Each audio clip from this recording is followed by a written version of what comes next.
Hi guys, what's up? So it's that time again. Jeep wants an oil change. Been putting a lot of miles on it lately, so we're gonna knock that out real quick. I do a little bit more than the regular oil change, so I'm gonna go through that and kind of show you how I keep this high mileage Jeep running. All right, so first thing first, let's talk about the oil. I like the Mobil 1 truck and SUV stuff. I do run a 5W30, although the 3.8 calls for 5W20. I've found in the higher mileage, this having 184,000 miles on it, I found that the 5W30 just seems to run a little bit smoother. I'm not using it to hide a tick or anything. I know some people do that. They'll put like a 10W40 in their old, their old Chevys, their old Ford square bodies to try and get rid of a tick or something. That's not why I'm doing it. I like the 30 weight just seems to just run better. The 20 weight, it wasn't running bad, but I went to do an oil change one time, didn't have the 20 weight. I had some 30 sitting on the shelf, threw it in there. It just seemed to do better, so I've stuck with it. Also got the Mobil 1 extended protection filters. I go off of the 7,000 mile that the dash does, so don't necessarily need the extended, but I like the extendeds just for the extra little benefit. If I get caught somewhere and it pops up, I don't have to worry about it coming home. So another thing, I don't just do an oil change. Now I took my air box off. I don't usually take it off, but I took it off just to make this a little easier to see. So I don't normally just do an oil change. I'll come in here, check my filter. This one is a little bit dirty. I'm gonna knock it out before I put the air box back in. You wanna check your coolant levels. You can see mine's a little low. I got some in the garage, that's fine. I'll throw some in there. Washer fluid, you want to check your brake fluids, all that stuff. Check your belts. You can see this belt's actually not that old. I had to replace it a couple years ago, had it spin off on me going down 26 on the way to a trail. So that belt's only about 2 years old. But still like to check it over, especially after that happened. Ignore this mess. I'm going to do something with this one day. But you want to check your battery connections, make sure they're not corroded, because that'll cause battery drain issues. When you're in the woods, you don't want battery drain issues. Trust me, I had a bad battery on a trip one time also. That was not fun. So, oil fills there, dipstick's there. That's transmission, that's oil, my bad. So, we're gonna get this oil change done real quick. All right, so I know this is a weird angle, but this is something important I felt to bring up.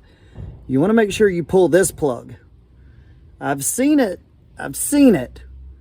where you go on your transmission pan and it'll have a plug. The 3.8s don't have a drain plug on the transmission, but I have seen people pull the drain plug on the transmission instead of the engine oil, and then you got to find a buddy to take you to the shop. It's a whole hassle. So remember, it's the front pan. All right, so we got the oil drained out. One thing with these filters is they're horizontal on the front of the motor, not vertical on the bottom. So I know a lot of people like to fill the filter before they put it back on the vehicle, but that's just not possible with these. So I still rub a little oil on the gasket before I put it on, but so you just can't fill it. So got that on, got the drain plug back in. We're gonna put some oil back in it. I got a little coolant to go in it. Check the other fluids real quick and get it back on the road. All right, so got the airbox back on, got the oil topped off. I got to put the cap back on.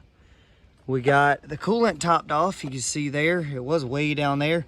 So max is up here, and the minimum, you probably can't see, but the minimum is about there. So in the summer, I like to run it a little bit fuller just because of the hills and all we get onto. Sometimes you can get, this indication is for flat level ground. So the hills we get onto can mess up that measurement. So, but I don't want to get it up to the max, because when it gets hot, that's going to expand and get up to here. Now the motor is still pretty hot.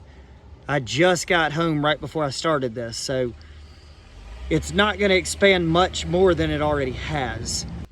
So that's actually another thing I wanted to talk about. A lot of people like to wait for the motor to cool off before you do the oil change. and it just makes it makes it better for you. You can really risk burning yourself with it being hot like this, but if you're careful about it and do it while it's hot, the motor actually comes out easier and comes out better. You get more of like all the crap that you're trying to get out of the motor, you can get more of that out if it's hot. So I like to do it while it's hot. So I'm gonna put that cap back on real quick.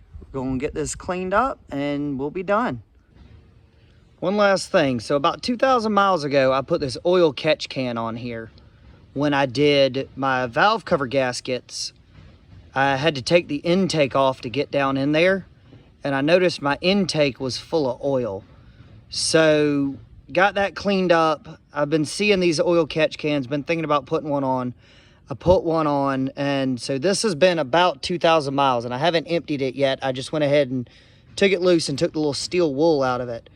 But you can see all of that came from the top of the motor. Like that's not good. That's not good for that to be blowing back into the intake.